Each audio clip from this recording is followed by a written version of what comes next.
శ్రీమాత్రే నమః, శ్రీ గురుభ్యో నమః. తదుపరి కుంభరాశి వారికి సంబంధించి 2026వ సంవత్సరం ఎలా ఉండబోతుంది అనేటువంటి విషయాన్ని ఇప్పుడు మనం చూసుకున్నట్టయితే, సాధారణంగా ప్రతి సంవత్సరము గడిచిన 2021 నుండి చూసుకుంటే మకర కుంభ మీన రాశులకు జరిగిన డ్యామేజ్ ఏ రాశుల వారికి జరగలేదు అని చెప్పొచ్చు.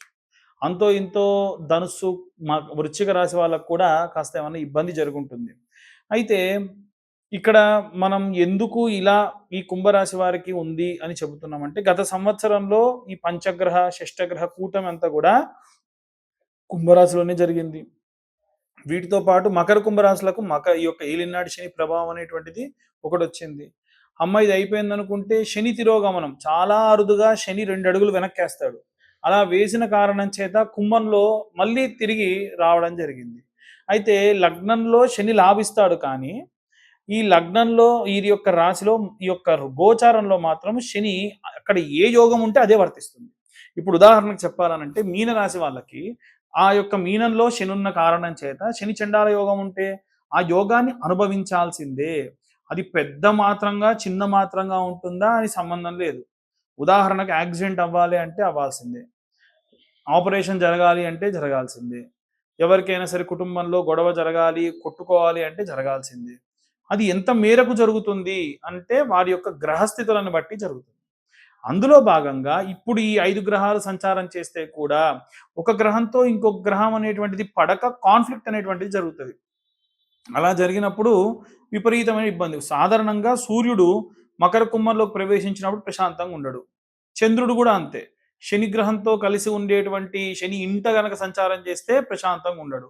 అందున చంద్రుడు బుధుడితో కలిసి ఉన్నప్పుడు బృహస్పతి గ్రహానికి నచ్చదు. ఆయన పంచమ సప్తమ కోణ స్థానాలు, ఏవైనా కేంద్ర స్థానాలు, ఈ యొక్క లాభించేటువంటి స్థానాలు లాభించకుండా నిర్వీర్యం చేస్తాడు. సో విశేషంగా ఈ పంచగ్రహ కూటం అనేటువంటిది మార్చి నెలలో జరుగుతున్న కారణం చేత ఎవరైనా సరే ఉద్యోగస్తులు, విద్యార్థులు ఉంటే గనక వారికి ఈ సప్తమ స్థానం అంటే సింహంలోకి ఈ యొక్క గురు ప్రవేశించిన కారణం చేత, ఇక్కడ చూడండి లగ్నంలోకి గురువు వస్తే సింహరాశి వారికి ఎంత ఆనందంగా ఉంటుందో ఈ మకర కుంభరాశుల వారికి కూడా అంతే ఆనందంగా ఉంటుంది.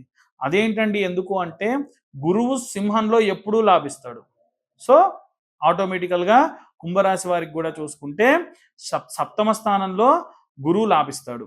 సో ఇక్కడ ఉన్నటువంటి పంచగ్రహ కూటమి సంబంధించినటువంటి దోషములు ఎన్నున్నా ఆ ఒక్క గురు సప్తమంలో ఉండి వీరందరినీ కూడా సైడ్ చేసేస్తాడు.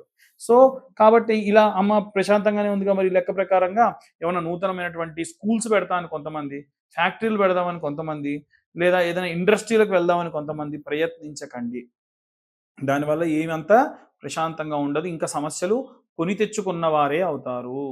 కాబట్టి ఓవరాల్గా చూసుకుంటే ఈ కుంభరాశి వారికి సంబంధించిన విషయంలో జరిగేటువంటి పరిస్థితులన్నీ కూడా ప్రతికూల పరిస్థితులే ఆల్మోస్ట్ 7-8 నెలల పాటు ఉన్నాయి. మనకు జనవరి నుండి ప్రారంభిస్తే ఆగస్టు ప్రాంతం వరకు, ఆగస్టు నుండి సంవత్సరం ఆఖరి వరకు కూడా మంచిగా ప్రశాంతంగా ఆనందంగా కనిపిస్తూ ఉంది. ఇవన్నీ కూడా మనం గోచార రీత్యా చెబుతున్నటువంటి విషయములు మాత్రమే. చాలామంది ఏమిటంటే, మరి గోచార రీత్యా కాకుండా పర్సనల్గా జాతకం ఎలా తెలుసుకోవాలంటే, మీ పేరు ఉండాలి, date of birth, time, place ఖచ్చితంగా ఉంటేనే మనం జాతకానికి సంబంధించి విశేషంగా మనం చెప్పుకోవచ్చు. Date of birth, time, place ఇవన్నీ ఉంటే జాతకం విశ్లేషణగా 60-70 పేజీల్లో 16 భావచక్రములతో మీకు గోచార రీత్యా దశాంతర్దశ, అలాగే అష్టక వర్గ, ఈ సూర్యాష్టక వర్గ, గురు అష్టక వర్గ, ప్రతి ముఖ్యమైన గ్రహాలకు కూడా అష్టక వర్గాలు ఉంటాయి. ఈ అష్టక వర్గాలు, మారక దశ సంబంధిత విషయాలు కూడా మనకు P1 to P8 చార్ట్ అని చెప్పి ఒకటి ఉంటుంది. దాంట్లో మనిషికి సంబంధించి ఆయు సంబంధితమైనటువంటి విషయాలు కూడా ఈ యొక్క పీడిఎఫ్లో మీకు ఇచ్చి మీతో విశ్లేషణగా మాట్లాడడం జరుగుతుంది. సో ఇవన్నీ కూడా 2,511 రూపాయలు ఈ 2026 సంవత్సరంలో ఛార్జ్ చేయడం జరుగుతుంది. ఓవరాల్గా చూస్తే ఈ రాశి వారికి మంచి అద్భుతమైనటువంటి కాలమే కనిపిస్తూ ఉంది. శని త్రయోదశి రోజు అంటే శనివారం త్రయోదశి వచ్చినప్పుడు కానీ, అలాగే సుబ్రహ్మణ్య షష్ఠి రోజు కానీ, సంకటహర చవితి రోజు కానీ, మాస శివరాత్రి రోజు కానీ, అలాగే శివరాత్రి రోజు కానీ, సంక్రాంతి పర్వదిన సమయాల్లో కానీ, ఇవన్నీ కూడా ముఖ్యమైనటువంటి తిథులు.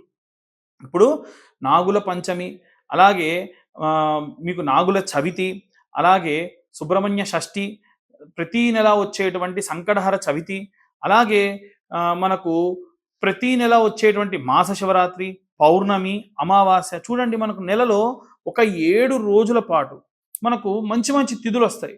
ఆ సమయంలో అన్నా సరే భగవద్ధ్యానము, శివారాధన, భగవంతుడి యొక్క ఆరాధన, శ్రీమన్నారాయణుడి యొక్క మంత్రాలు చదవడము, బయటికి గట్టిగా ఎక్కడన్నా పారాయణ చేస్తుంటే, విష్ణు సహస్రనామ పారాయణాలు చేస్తుంటే చేయడం, ఇవి చేయడం వల్ల శరీరంలో ఉన్నటువంటి బాధ, దుఃఖం అంతా పోయి విశేషంగా శక్తిని భగవంతుడు ఇస్తాడు.